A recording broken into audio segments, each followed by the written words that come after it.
Olá pessoal, eu sou o professor Sérgio Souza do Departamento de Letras do curso ESAG. E hoje nós estamos aqui para trabalharmos exatamente esse dado literário desta figura importantíssima da literatura brasileira.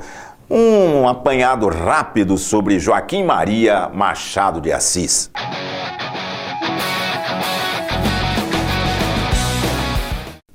É sempre bom lembrar coisas sobre Machado de Assis, porque existiu uma literatura, sem sombra de dúvida, antes de Machado e outra depois de Machado de Assis.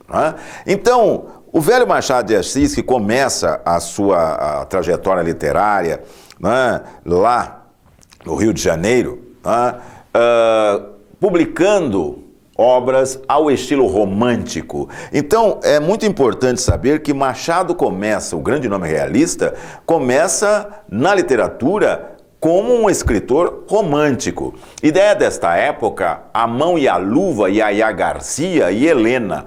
E olha, observe você bem que já mesmo nestas obras românticas, nós já tínhamos o traço do velho Machado, Como ele diria, ele mesmo ao escrever, em Dom Casmurro, não estaria já a Capitu do engenho de Mata-Cavalos dentro da Capitu do engenho novo? Ou seja, já não estaria o velho Machado realista dentro do Machado romântico? Pois é, exatamente o velho Machado de Assis, e a sua visão do Rio de Janeiro, O grande escritor que jamais saiu do Rio de Janeiro, viveu sempre no Rio de Janeiro, e que foi o grande cronista daquela época, vamos assim dizer, com a profundidade do psicologismo característico da escola realista. Na segunda fase, a fase realista, Machado tem a sua grande obra Memórias Póstumas de Brás Cubas, Dom Casmurro e Quincas Borba. Memórias Póstumas de Brás Cubas, que modifica esse cenário literário brasileiro em 1881, com o inusitado do defunto a narrar a sua própria história, Algo que até então era um tanto distante pela visão romântica, porque para o romântico, a grande solução de todos os problemas estava na morte. Morreu, acabou, não tem mais problema, Mas interessante é esse prosseguir machadiano do pós-morte. Ou seja, passado por esse momento, chegando do outro lado do mistério, como bem ele mesmo disse, encontra-se então um levantar de fatos feitos durante a vida e vamos computar dados positivos e dados negativos. Distante desta visão religiosa, porque o realista ele não é muito afeito a esta visão religiosa, ele é crítico, inclusive, à posição religiosa,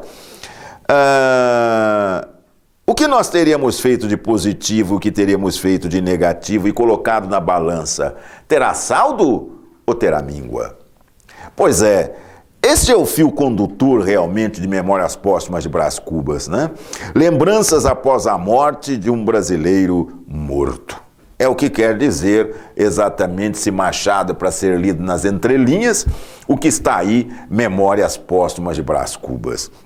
Interessante esse dado, Esse dado psicológico, esta visão determinista dentro do psicologismo. Ora, o determinismo naturalista estará presente sim dentro da obra machadiana. Ao predominar da visão psicológica, sim, a análise psicológica do personagem, sim, mas estará presente também, vamos dizer em termos de percentagem, 80% é psicologismo, 20% determinismo naturalista, Porque de uma forma ou de outra, estamos sempre determinados, Estamos sempre numa reta, numa direção que o destino talvez tenha nos colocado. Portanto, estamos determinados a tal coisa.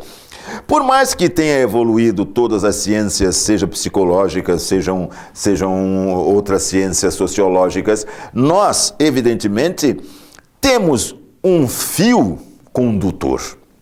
E o Machado já pegava isso, evidentemente, a partir da leitura de todos os seus grandes nomes, como Xavier de Maistre, Stendhal, Swift, e evidente, todos esses elementos do final do século XIX, E ele, evidentemente, acaba por resumir isso no contexto da sua obra, numa linguagem que, para a época, é absolutamente simples, né? Uma linguagem muito simples, a linguagem machadiana. Para a época, muito bem. Ora, Dom Casmurro, a análise psicológica da vida a dois e as suas inseguranças, né? Ora, todo mundo que já se relacionou a dois já foi meio Capitu, já foi meio Bentinho, evidentemente essa insegurança nesse contexto de vida. Né? Esse é um dado muito interessante, o determinismo naturalista. Então Machado acaba, evidentemente, por criar um estilo, e esse estilo, sem sombra de dúvida, foi seguido por muita gente.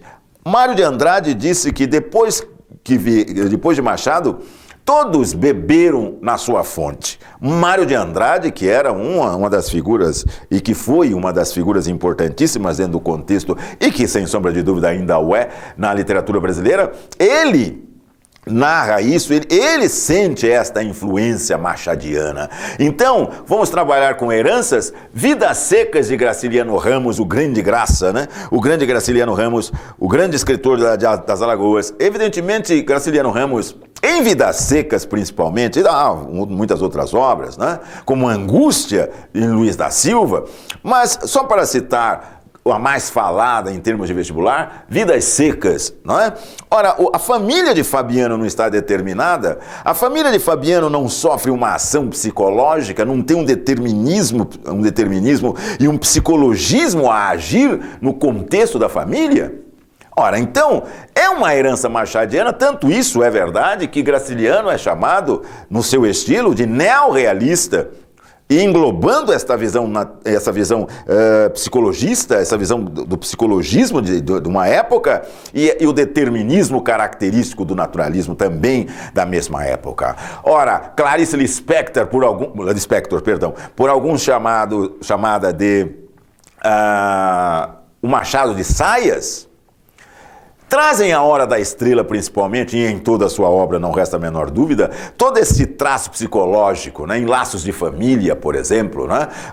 Em Paixão Segundo GH, e uma série de obras dela. Mas fixemos em A Hora da Estrela, em termos de vestibular. Macabeia é exatamente uma grande análise da alma, né?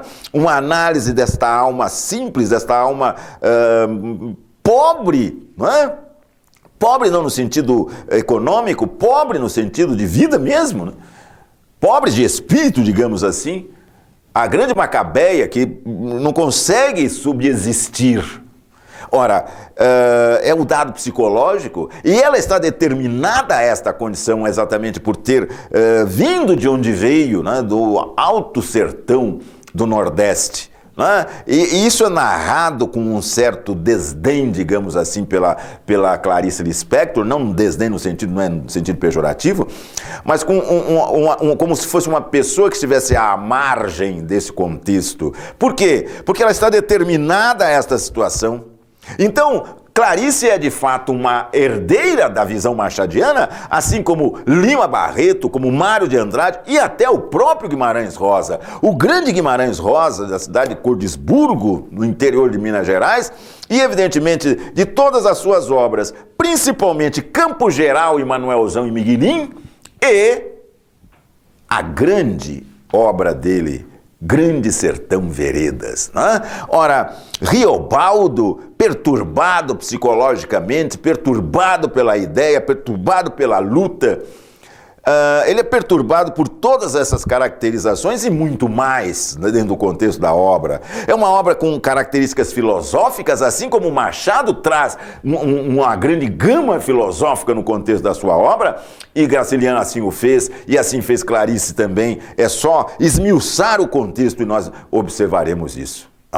Muito bem. Ora, Guimarães, do alto da sua filosofia, também representa esse contexto psicológico, determinista, naturalista, dentro desse contexto. Grande Sertão Veredas, Campo Geral, Manuelzão e Miguelim, mas em Campo Geral, as definições que ele faz do contexto da sua vida, né, que é a própria narrativa do menino Guimarães Rosa dentro desse contexto, né?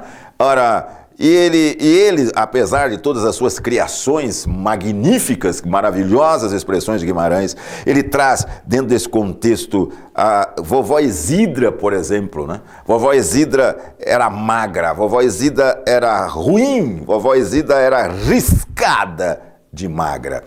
Ora, essa definição traz toda uma carga psicológica e uma visão determinista deste amargor desta vovó Isidra que ele narra em Campo Geral. Muito bem, então você tem aí, não é, uma comparação. E se eu não pude fazer num todo, pela exiguidade do tempo, esta comparação, eu quero aguçar a sua curiosidade para a pesquisa, para a busca exatamente das coincidências, né, no quesito de análise destas obras e comparação com o velho Machado de Assis. Ora, então para terminar, não tive filhos, não transmitia nenhuma criatura o legado da nossa miséria. Um abraço para você e até a próxima.